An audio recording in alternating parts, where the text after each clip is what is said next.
There are still corners of our world that leave even the most advanced minds baffled, places where time seems to stand still, where ancient wonders defy logic and explanation. Towering monuments, mysterious artifacts, entire civilizations that once flourished and then simply vanished. These aren't the inventions of folklore. They are real, puzzling enigmas, studied and debated by archaeologists and historians alike, from impossibly massive stone blocks that challenge modern engineering to entire cities swallowed by the sea. We're about to journey deep into the shadows of history where the past refuses to play by the rules. Buckle up as we begin this descent into the unsolved riddles of the ancient world. But before we begin, if you're watching this, consider yourself lucky.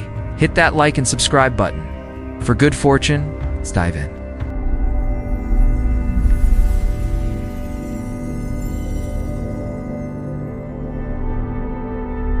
The hidden tomb of Qin Shi Huang. Nestled beneath the green hills of China's Shanxi province lies a mystery untouched for over 2 millennia, the mausoleum of Qin Shi Huang, the first emperor to unify China. Though over 2,000 years have passed, his burial site remains sealed and untouched.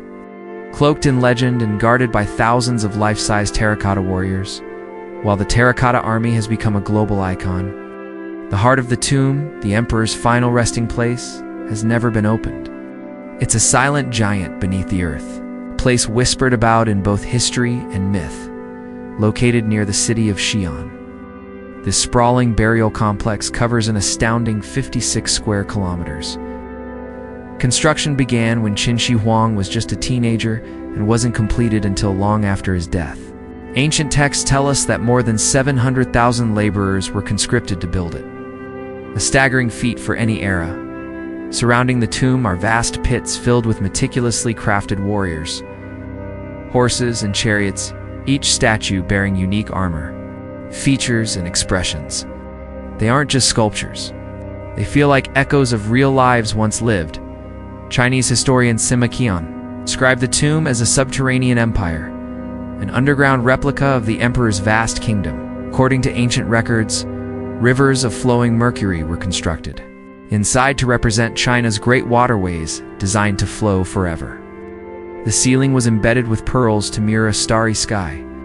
Servants, treasures, and palaces were all buried alongside him, meant to serve in the next world. Deadly traps, even automatic crossbows, were said to guard the tomb, ready to fire at any intruder.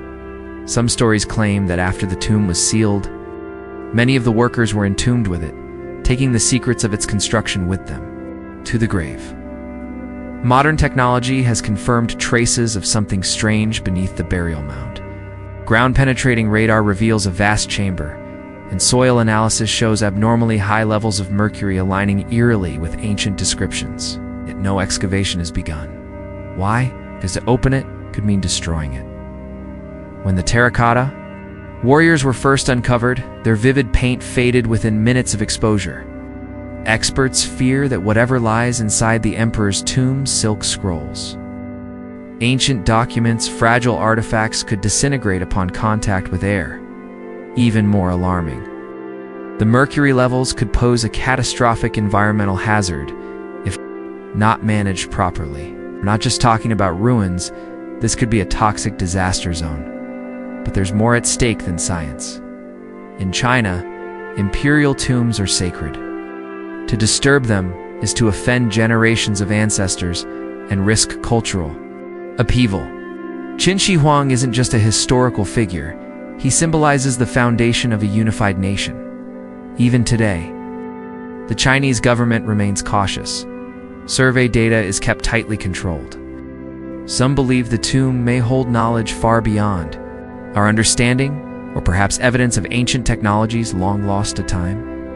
Each year, millions come to marvel at the terracotta army. But the tomb itself remains untouched, a sealed monument to power, secrecy, and the limits of what we dare to uncover.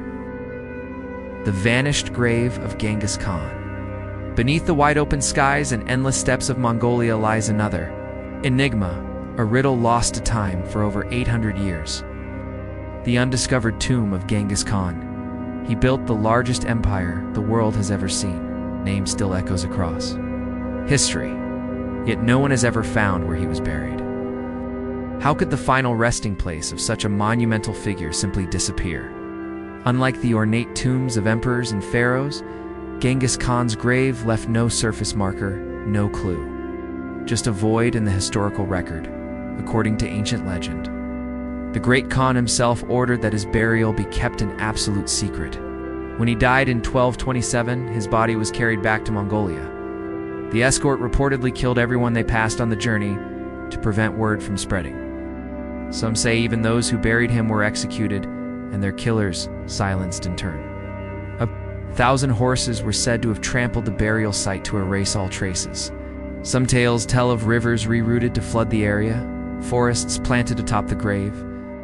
One haunting story describes a young camel buried with him, with its mother returning for years, revealing the location to his descendants, and yet no document has ever confirmed the truth. In recent decades, scholars have proposed countless theories, with most suspecting the tomb lies near Burkhan Khaldun, the sacred mountain where Genghis Khan was born and once prayed.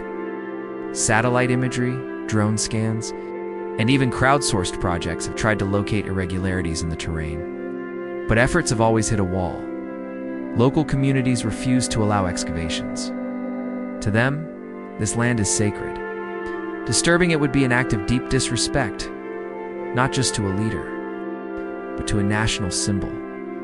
Some believe the tomb, if ever found, would contain unimaginable treasures, gold, weapons, scrolls, and artifacts from across the empire. Others whisper of guardian spirits, curses, and strange accidents that have befallen expeditions.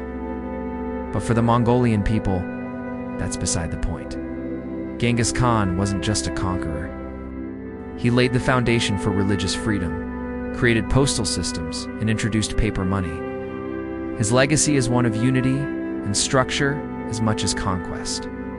To uncover his tomb would be to violate a sacred wish, the desire to rest in eternal secrecy. And so, his final resting place remains hidden somewhere beneath Mongolia's vast silence.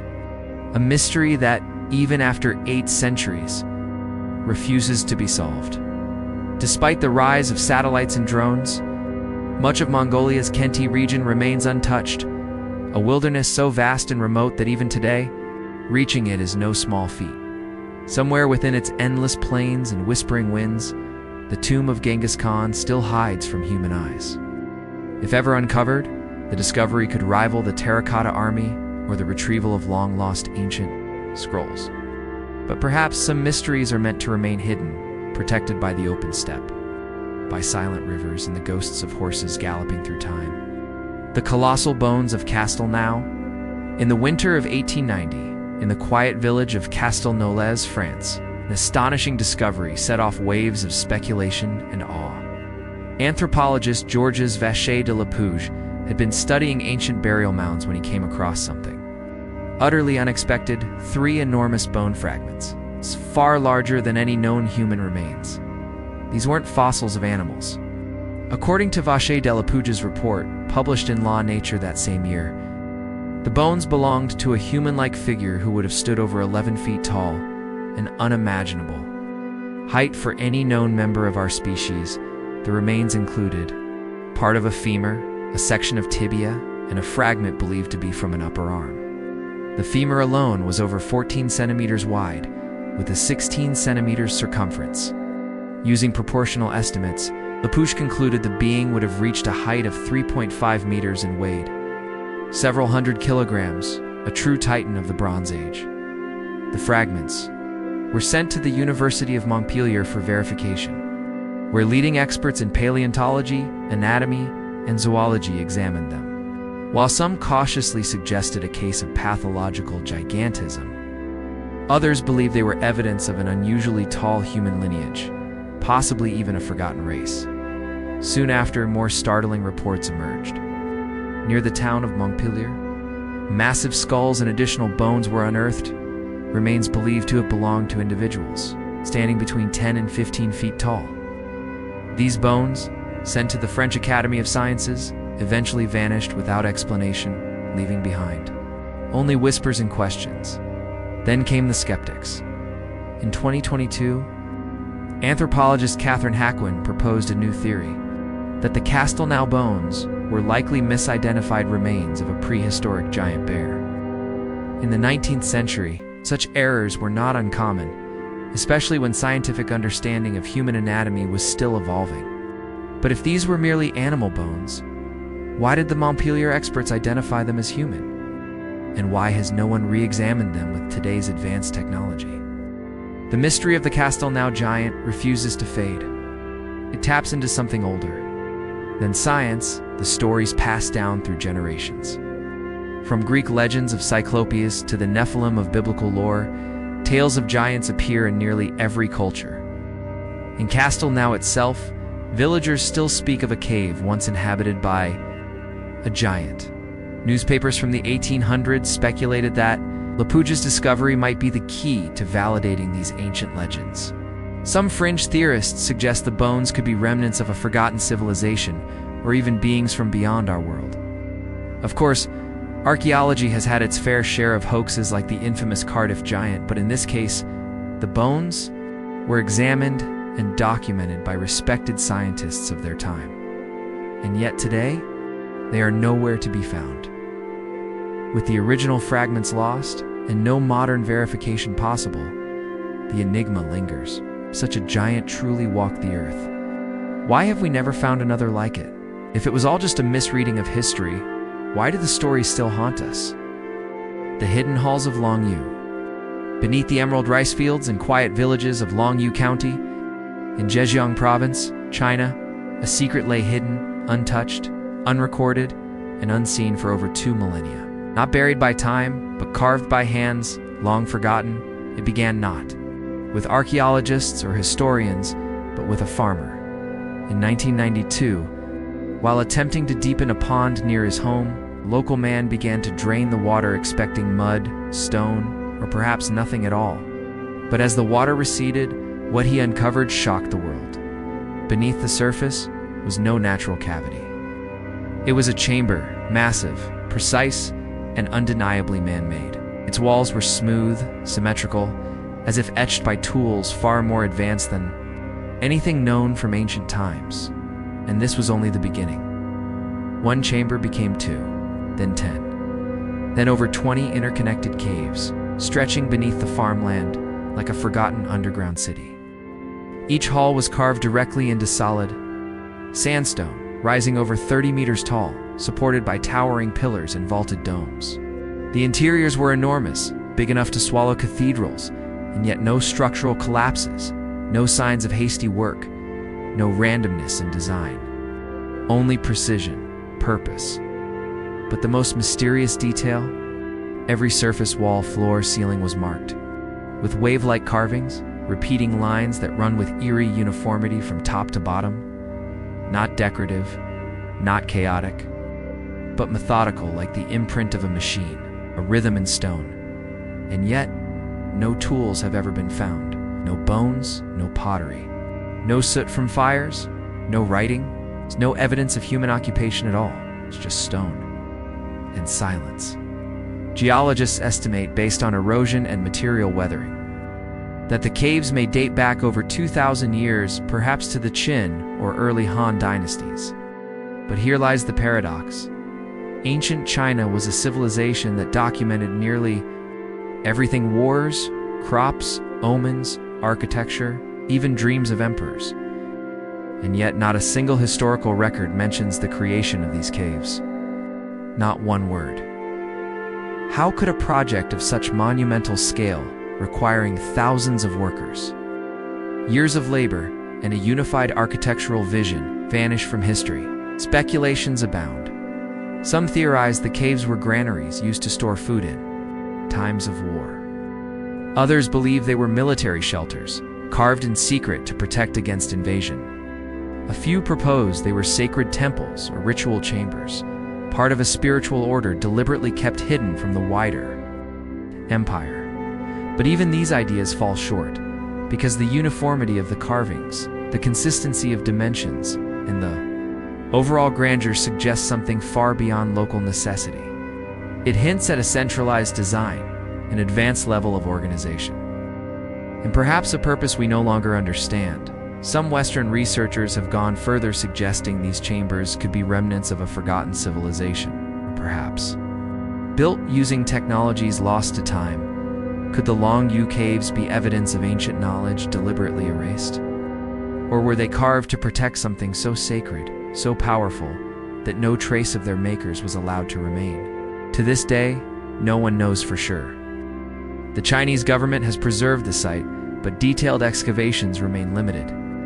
Much of the underground complex may still lie unmapped, undiscovered, waiting beneath the fields. And so, the Long U caves stand in quiet defiance, a forgotten wonder carved in stone. A whisper from a chapter of human history, haven't read yet, until someone dares to uncover the full truth. They remain a riddle in the deep, unwritten, unanswered, undeniably real. The Megaliths of Balbeck. In the Bekaa Valley of Lebanon stands the ancient site of Balbeck, a place where civilizations once collided and mysteries now rise from stone. Among its ruins lie some of the most puzzling architectural features known to man. The Balbeck Megaliths. At first glance, Balbeck appears like many other Roman-era ruins. But hidden beneath the Temple of Jupiter are three stones so massive that their size borders on impossible. Known as the Trilithon, each block measures nearly 20 meters in length and weighs upwards of 800 tons.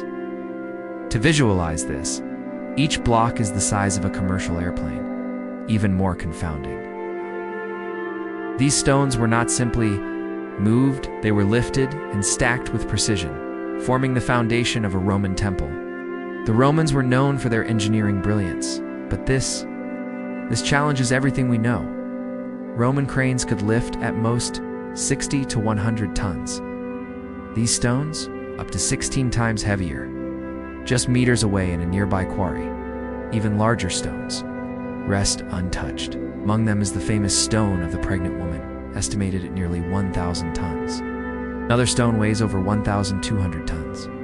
And in 2014, researchers uncovered a third weighing a staggering 1,650 tons, the largest stone ever carved by human hands. But if these blocks were meant for construction, why do they remain in the quarry? Were they too heavy to move, even for the ancients? Or were they left behind for reasons we may never understand? Theories abound. Some believe the Romans used wooden rollers, soil ramps, and pulleys. Others argue that the foundation beneath the temple predates Roman occupation entirely, built by a much older civilization. The megaliths, they say, mirror other ancient marvels like the walls of Sacsayhuaman in Peru or the base of the Great Pyramid. Could these cultures have shared forgotten techniques or a knowledge we've lost? Despite decades of study, the Balbeck mystery remains intact. No tools have been found. No inscriptions explain the feat. Only the stones themselves remain frozen in place, silent and unmoving, daring us to solve the riddle of how they came to be. The Devil's Bible. Locked inside Sweden's National Library lies a book unlike any other. It's bound in leather and written by hand nearly 800 years ago. It is called the Codex Gigas, or more famously, the Devil's Bible, weighing nearly 75 kilograms and stretching almost a meter in length. It's the largest medieval manuscript ever discovered. Crafted from hundreds of animal skins, its size alone makes it legendary. But it's not just the dimensions that draw curiosity. It's the sinister story behind its creation. According to legend, in the 13th century, a Benedictine monk in Bohemia committed a grievous crime. His punishment? To be sealed alive within monastery walls. Desperate to escape death, the monk begged for mercy, offering to create a book that contained all the world's knowledge, from scripture to science, medicine to magic, in just one night, knowing no man could complete such a feat alone. The monk is said to have made a pact. He called upon the devil. They say the devil himself appeared one night in exchange for a monk's soul helping him complete an entire manuscript before sunrise. It's a token of gratitude. The monk allegedly painted a towering image of Satan at the book's heart, a grotesque figure unmatched in any other sacred text. But while this chilling tale has fueled centuries of legend, historians believe the truth is far more grounded yet no less astonishing. The Codex Gigas, also called the Devil's Bible, was created in the early 13th century within the walls of Bohemia's Podlavis Monastery. What continues to baffle modern scholars isn't the myth but the manuscript's sheer consistency. Across more than 620 pages, the handwriting and stylistic precision never falter. It appears to have been the life's work of a single individual, possibly over decades. Inside this colossal book lies the complete Latin Bible, alongside a mix of writings that span medicine, astrology, history, magic, and even detailed catalogs of demonic entities and rituals. But it's the illustration of Satan, massive fanged eyes aglow and claws outstretched, that has left the strongest impression. Positioned at the manuscript's center, it has led many to believe the book is cursed. Over time, whispers turned into beliefs that calamity follows the Codex wherever it travels. War, disease, and downfall have all allegedly shadowed its path. In 1648, it was seized by Swedish troops during the 30 Years' War and carried to Stockholm, where it remains preserved today.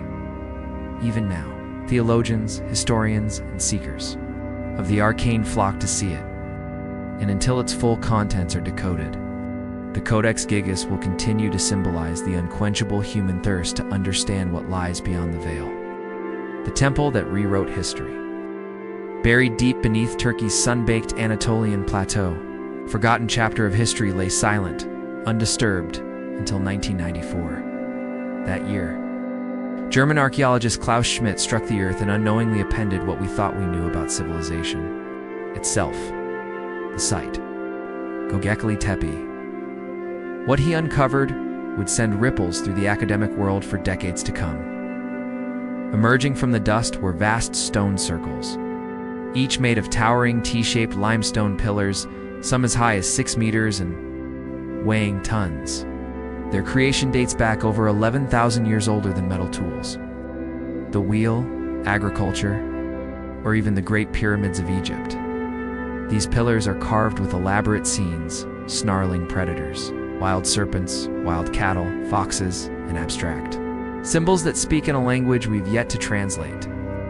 The craftsmanship is breathtaking and impossible to ignore. But here lies the paradox. Göbekli Tepe appears to have been constructed not by advanced civilizations, but by nomadic hunter-gatherers, groups long believed too scattered and primitive for such architectural coordination.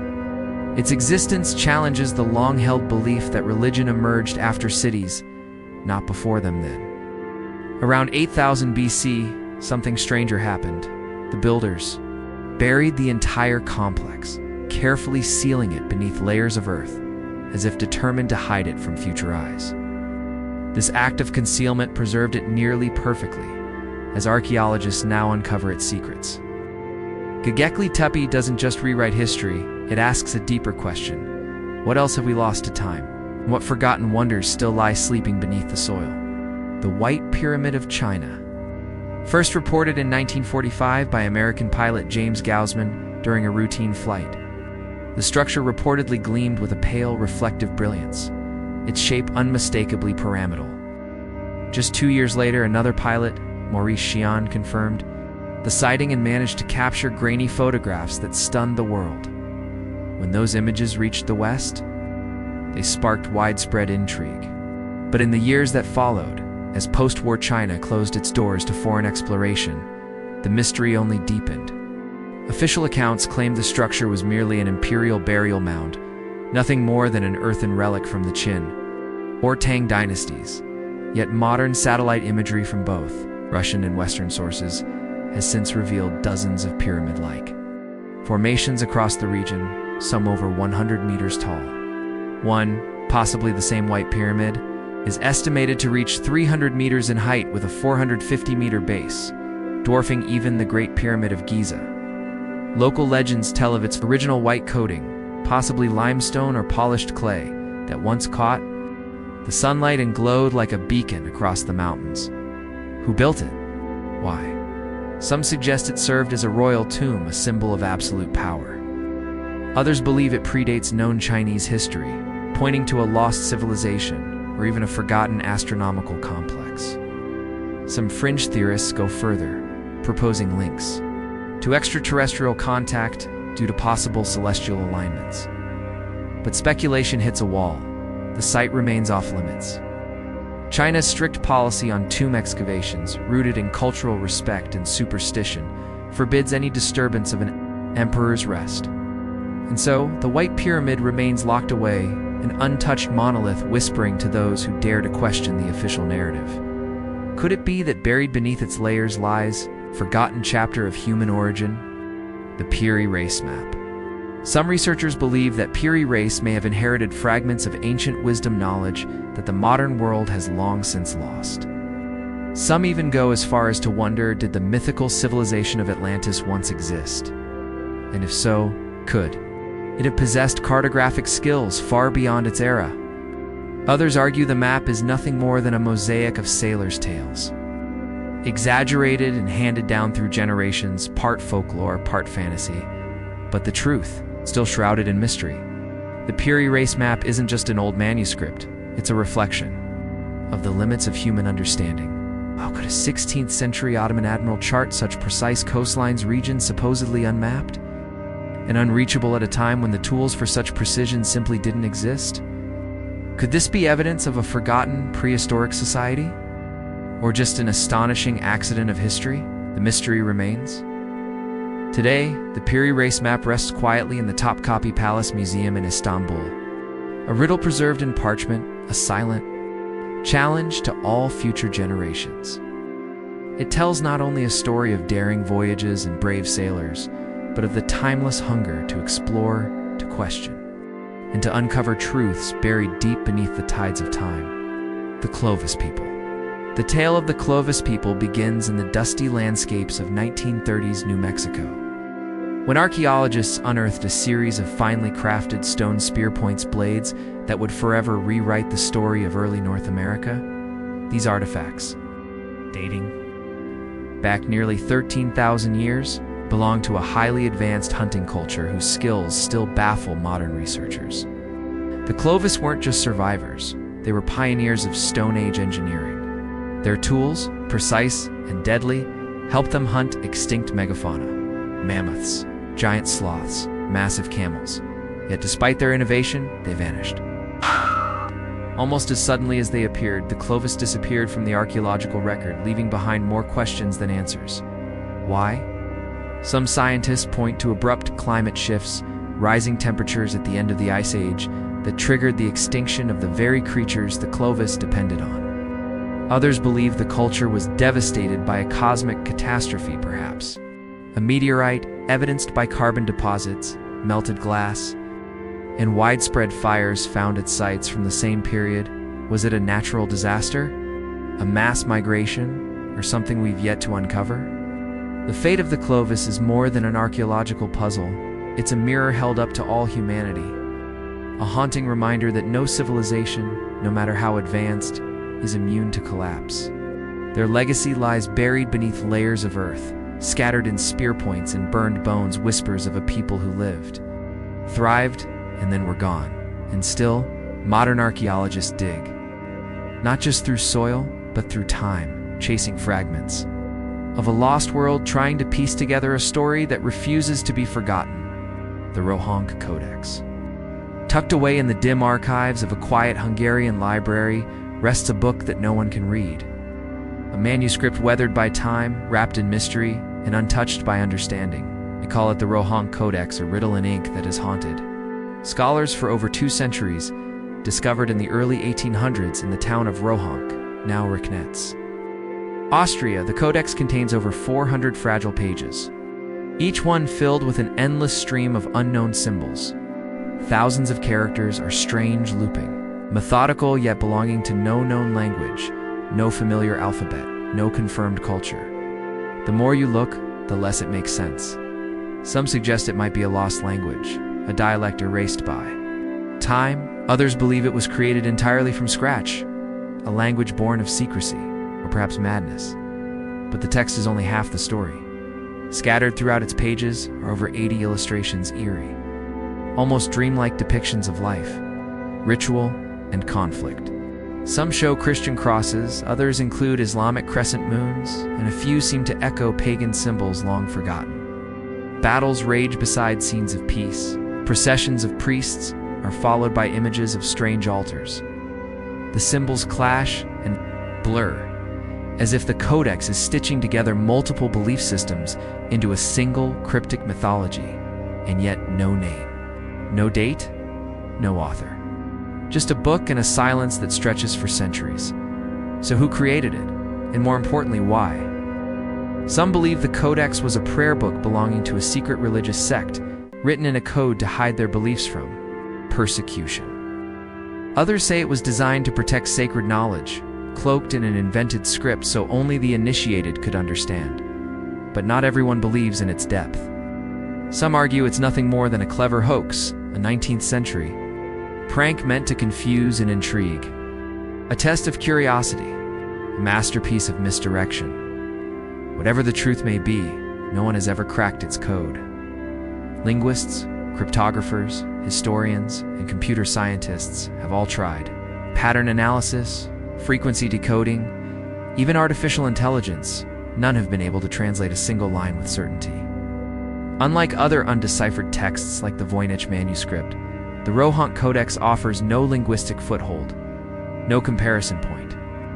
Number Rosetta Stone. Year after year, we decipher the voices of ancient Mesopotamia, decode forgotten Egyptian scripts.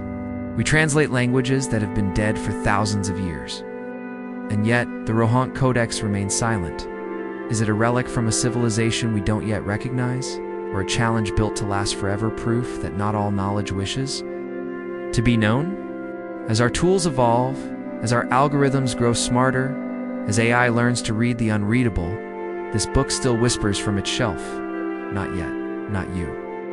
The Rohonk Codex stands as a monument to the limits of understanding, a reminder that even in the age of information, some truths still lie just beyond our reach. Asterisk. The stone spheres of Costa Rica. Hidden beneath the dense canopies and open plains of Costa Rica, a quiet mystery waits. Planets scattered across the landscapes and resting in jungles. Others exposed on windswept grasslands lie hundreds of massive stone spheres, eerily perfect, utterly silent. To the untrained eye, they might appear decorative, but their presence whispers of something ancient and forgotten, known as Las Bolas, or the Dequy spheres. These objects have baffled archaeologists, engineers, and historians alike for nearly a century. First discovered in the 1930s, as banana plantation workers cleared land in the southern region of the country, they emerged from the soil like relics from another world. Their sizes vary dramatically from tiny, hand-sized orbs to colossal giants. Over 2 meters in diameter, weighing more than 15 tons, and yet many share one astonishing trait, a level of geometric precision that borders on perfection. Carved from solid granodiorite, a type of volcanic rock harder than granite, these spheres are so smooth and round, they rival anything modern machinery could produce. But the most perplexing fact? These were made without metal tools, without wheels, and likely without any written plans. Experts believe they were created sometime between 600 AD and the 16th century by the mysterious Dequys culture, a pre-Columbian society that flourished in this region, then vanished long before the Spanish conquest. Who these people truly were, how they lived, what they believed remains largely unknown. There are no surviving texts, no blueprints, only these stone echoes and silence. Theories abound. Some scholars suggest the spheres were used for astronomical purposes, aligned to mirror constellations in the night sky. Others propose they were markers of power or territory, placed near homes of tribal elites to signify status. A few even see them as part of a ritual landscape designed for sacred or spiritual use. In recent excavations, spheres were found positioned with incredible precision, hinting at deliberate layouts, not random placement. But even today, no one truly knows.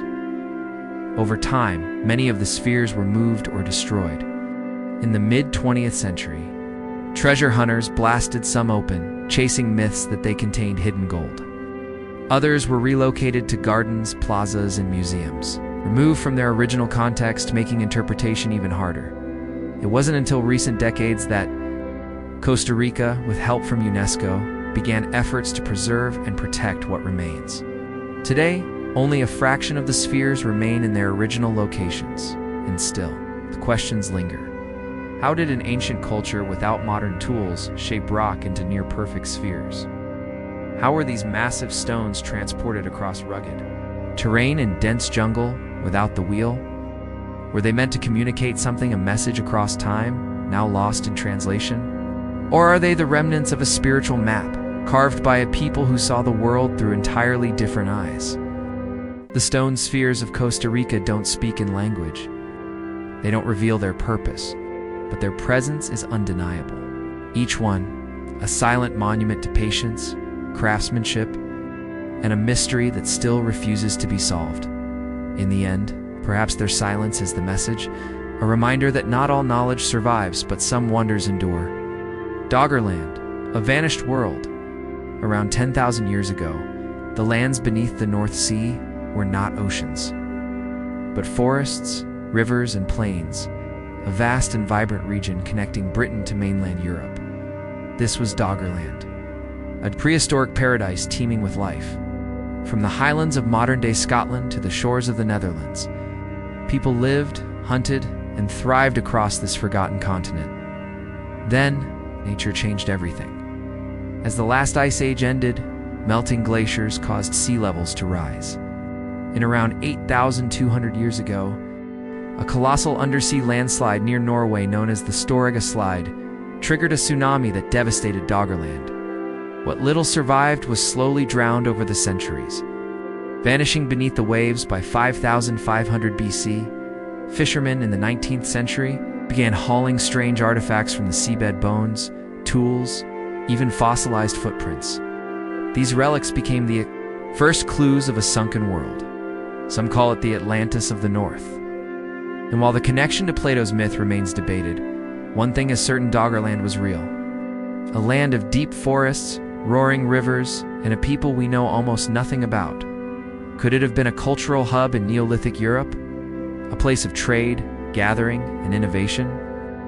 Today, archaeologists use seismic scans and satellite data to map its ghostly contours. Amateur fossil hunters comb the beaches. But despite decades of research, no city, no settlement has yet been found. Doggerland remains an unsolved story beneath the sea, a reminder that entire civilizations can vanish, swallowed not by war or fire but by water, and as sea levels rise. Once again, in our own time, it raises an urgent question. What lessons did Doggerland leave behind? The story of Doggerland is not just one of lost terrain. It is a haunting symbol of how fragile human civilization can be in the face of nature's raw power. What lies beneath the North Sea may hold the answers to ancient mysteries yet to be uncovered. But not all enigmas lie buried beneath the waves. Some are left half-finished in plain sight, carved in stone and frozen in time. The unfinished obelisk of Azwan. More than 3,500 years ago, in the searing red granite quarries near the Nile, ancient Egyptian artisans began crafting what would have been the largest obelisk ever attempted. Commissioned during Egypt's 18th dynasty, possibly by Queen Hatshepsut, this towering monument was destined for the Temple of Karnak. If completed, it would have reached nearly 42 meters high, twice the height of standard obelisks, and weighed over 1,200 tons, the equivalent of 200 African elephants, carved directly from the bedrock. 3 of its sides are already finely smoothed, revealing the precision of its creators. Yet a massive crack appeared in the stone during construction, halting the project. The obelisk was left in place, unfinished, unmoved, and untouched for millennia. How could the ancient Egyptians shape such a colossal stone using only primitive tools? And why, after coming so close to completion, did they abandon it? Located in Azwan's northern quarry, just 2 kilometers from the city center, the obelisk remains a mystery wrapped in granite. Archaeologists believe it was crafted using dolerite, pounding stones harder than granite itself to slowly chip away at the rock. To free it from the earth, they drilled small holes along its base and inserted dry wooden wedges, which, when soaked with water, expanded to crack the stone in a precise line. In 2005, researchers uncovered another unfinished base nearby, confirming that this quarry was a major production site. It likely birthed Cleopatra's Needle, now standing in London. It's possibly blocks used for the pyramids themselves. But why was this obelisk abandoned? Many believe the crack was caused by a flaw in the granite or a miscalculation during carving. Others propose that an earthquake or social upheaval during Hatshepsut's reign may have interrupted construction. More fringe theories suggest it was the work of an advanced, forgotten civilization. Perhaps obelisks were not mere symbols, but devices aligned with the stars, intended as cosmic antennas. The shape of the obelisk reflects the mythical Benban stone, the primeval mound of creation in Egyptian mythology, where the sun god emerged at the dawn of time. Coincidence or something more? The logistics are another mystery. How would such an immense block have been transported over 200 kilometers to Karnak? Ancient records mention the use of wooden rafts in the Nile's floodwaters, but there's no clear evidence explaining how this particular monument would have made the journey. Could Hatshepsut's vision have exceeded the technological limits of her time? Or was the project cursed from the beginning? The unfinished obelisk stands today, not just as a relic of ambition, but as a silent puzzle, an unanswered question etched in stone. Kailasa Temple, the mountain that became a miracle. Long before cranes roamed skylines and machines shaped concrete into cities, there stood a mountain in the Indian subcontinent, unmoved, eternal. Until one day, that mountain was not just shaped, it was transformed. Deep within the Ellora cave complex in Maharashtra, India, lies a structure that defies time, logic, and even imagination. Known as the Kailasa Temple, it is not built stone by stone, but carved entirely out of a single solid piece of volcanic rock. Not constructed, excavated. Unlike the pyramids of Egypt, which rose layer by layer, this monument was carved downward from the top of the mountain to its very base.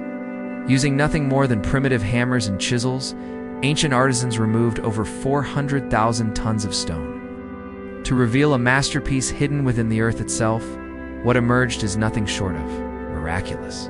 The world's largest monolithic structure, over 30 meters tall, stretching nearly 300 meters in length and 175 meters wide, surrounded by a massive 50-meter-deep U-shaped courtyard. Its walls and pillars are blanketed in carvings so intricate they seem impossible to have been etched by hand. Construction is believed to have begun in the 8th century under the reign of King Krishna, the first of the Rashtrakuta dynasty. According to legend, the king had fallen ill, and his queen, in desperation, vowed not to eat until she could lay eyes on the temple's peak. To meet her wish quickly, an architect claimed he could carve the shrine from the top down. Myth or memory, what's extraordinary is that's exactly how the temple was made.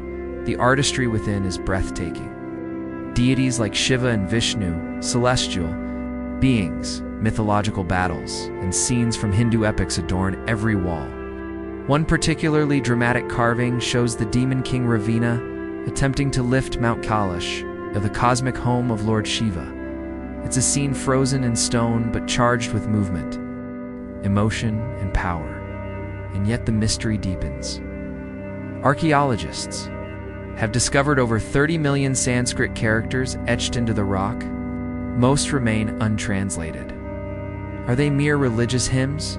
Could they contain lost knowledge, preserved for those who can decode them? Mainstream historians credit the temple's creation to the Rashtrakutas, claiming it was built in just 18 years using rudimentary tools. But many question how such a vast, precise, and complex monument could be created so quickly and so perfectly without advanced technology. Some point to strange tool marks cut so straight they resemble modern machinery, and boreholes that look more like they were drilled than chipped. Was this temple built with ancient knowledge that has since vanished? Or was it aided by forces we no longer understand?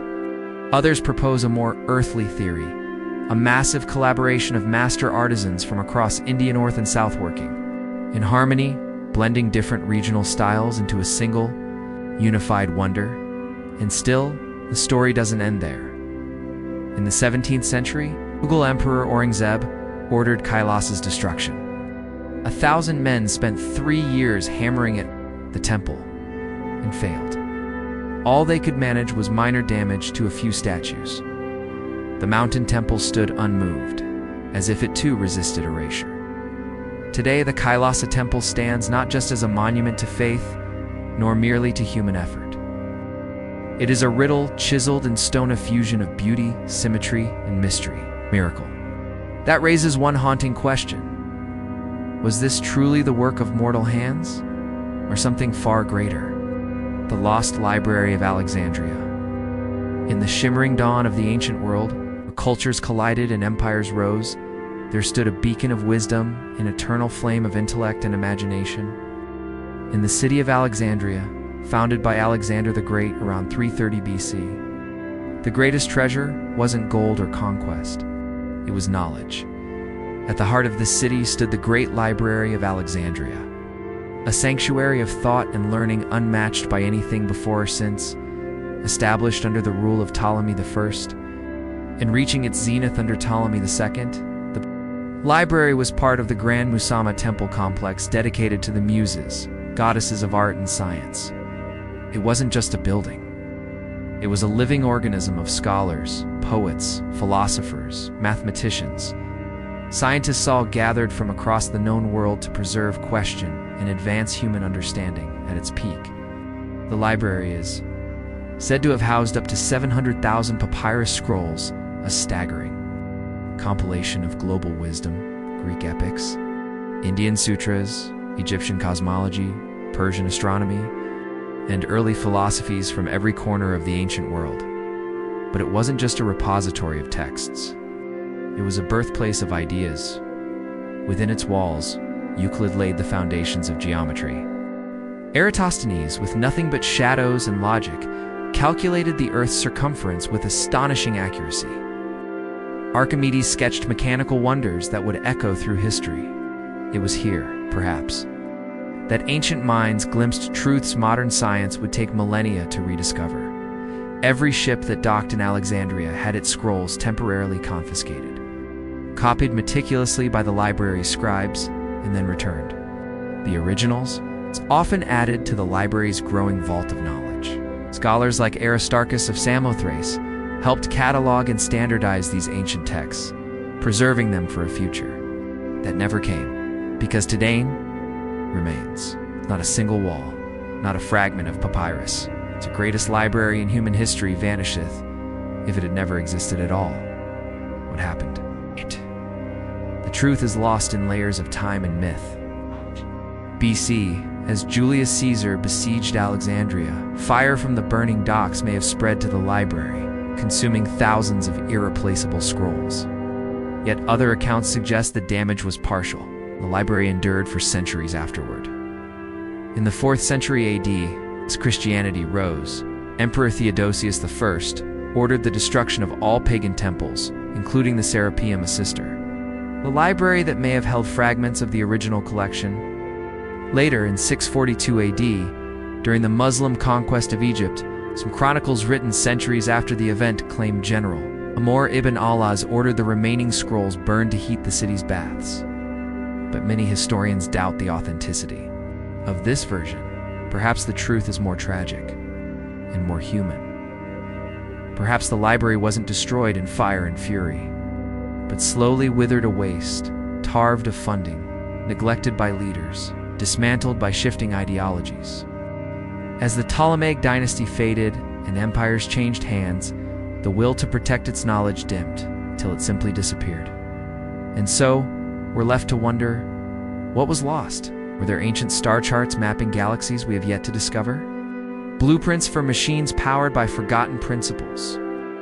Histories of civilizations older than recorded time? Some believe fragments survived hidden, copied, buried in forgotten tombs or monasteries, waiting. Others believe the knowledge was never meant to survive, that it was buried deliberately, silenced, locked away because it was too powerful or too dangerous.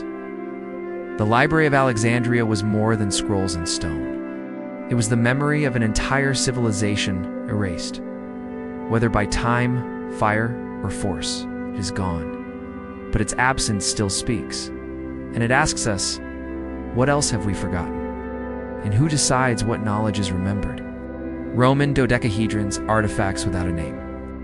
In the quiet English village of Aston, the year was 1739 when a curious bronze object was pulled from the soil. It was unlike anything seen before, a 12-sided hollow shape, perfectly geometric, yet hauntingly out of place. That was the first since then. Over 130 similar artifacts have surfaced scattered across the old bones of the Roman Empire, found in Britain, Germany, France, Hungary, but never in the heart of Rome itself. As if the capital, the epicenter of knowledge and record-keeping, had somehow erased their existence.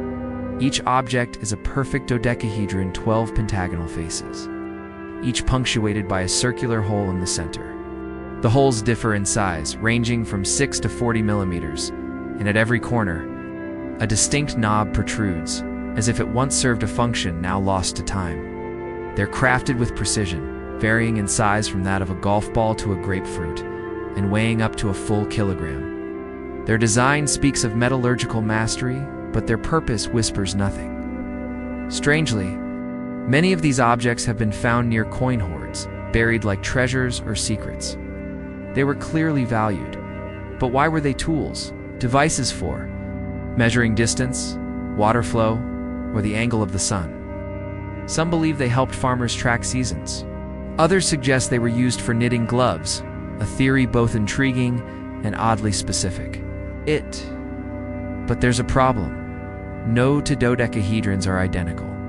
There's no standard size, no uniform hole arrangement. If they were tools, they were not meant to be consistent, and still, silence. No Roman text ever describes them. No engineer recorded their function. No philosopher mused about them in their writings.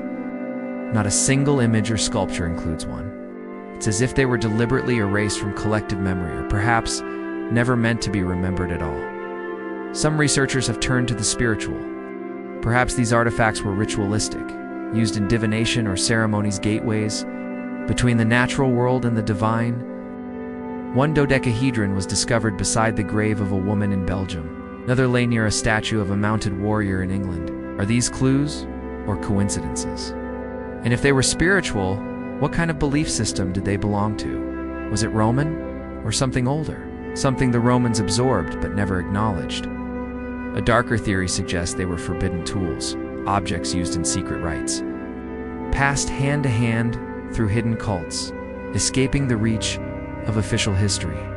Knowledge too dangerous or too sacred to write down. Today, they sit behind glass in museums, labeled simply Roman dodecahedron, purpose unknown. But the truth is, their mystery may go beyond function. They represent a fragment of human knowledge lost, buried, and left behind without a single word of explanation. And perhaps that's what makes them so powerful. Not just what they are, but what they refuse to tell. The Dead Sea Scrolls. In the shadowed cliffs near Qumran, a group of archaeologists and local Bedouins uncovered something extraordinary. 11 caves holding nearly 1,000 ancient manuscripts. These relics, comprising over 25,000 fragments, represent around 800 original texts dating from the 3rd century BCE to the 1st century CE. These are the Dead Sea Scrolls, the oldest known copies of the Hebrew Bible ever discovered. Nearly 40% of the scrolls are biblical texts, covering most books of the Hebrew Bible. Another 30% consist of sectarian writings such as the Community Rule, the War Scroll, and prophetic commentaries, insights into the beliefs of a mysterious group. The remaining portion includes Second Temple period texts like the Book of Enoch and the Book of Jubilees, once considered lost to time. Among the most baffling is the copper scroll, etched on metal rather than parchment. It lists 64 hidden locations, containing gold and silver. But who wrote these scrolls and why were they concealed? Many scholars link the scrolls to a reclusive Jewish sect known as the Essenes, who lived austere lives in the Qumran region. Others believe they may have come from the grand libraries of Jerusalem hidden to shield sacred knowledge from destruction during the Jewish revolt against Rome, which ultimately led to the fall of the Second Temple. What makes the scrolls truly astonishing is how they reshape our understanding of biblical history. Before their discovery, the oldest known version of the Hebrew Bible was the Leningrad Codex. Dated to 1008 CE, the Dead Sea Scrolls predate it by 1,000 years, yet their content matches remarkably closely, revealing the astonishing accuracy with which ancient scribes preserved scripture, but deeper questions linger. Some theories claim the scrolls may hold forbidden teachings, prophecies, or esoteric knowledge suppressed by religious authorities of the time. Others suggest they may have influenced early Christian groups, possibly even John the Baptist, whose ritual practices resembled those of the Essenes. Why were the scrolls stored in sealed clay jars? Was it simply a protective measure during war? Were these writings reserved for only a chosen few? The caves contain no signs of habitation, and no contemporary records mention their hiding. Could this be linked to the ancient Jewish practice of Genesa, where worn sacred texts were buried to prevent desecration? The mystery of the moving stones. Deep within the scorching heart of California's Death Valley lies a barren, desolate plain known as Racetrack Playa, a place so silent it feels like time itself has stopped. But beneath its cracked, sun-scorched surface, a riddle has whispered through the dust for more than 100 years. Here, massive stones, some weighing over 300 kilograms, appear to move on their own, sliding across the dry lake bed as if guided by invisible hands. Long etched trails follow behind them, winding like ghostly signatures across the desert floor. Some tracks are straight, some twist and turn, and others zigzag unpredictably. Yet no human has ever witnessed the actual moment of motion. This phenomenon has defied logic for generations.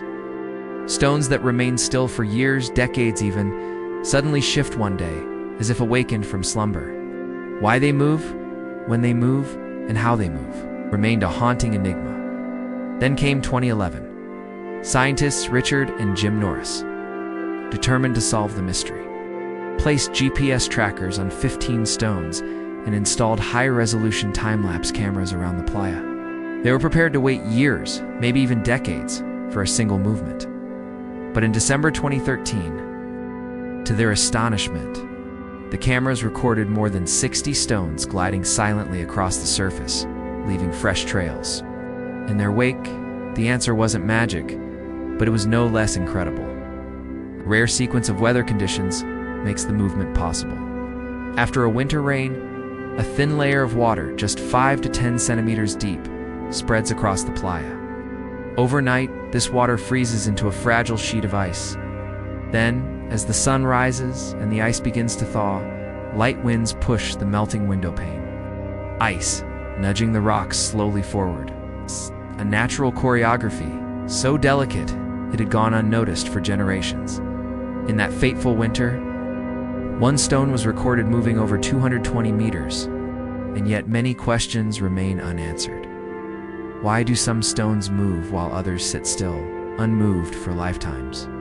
How does such a gentle force shift stones heavier than a human? And if nature has shown us the method, why does the mystery still feel alive?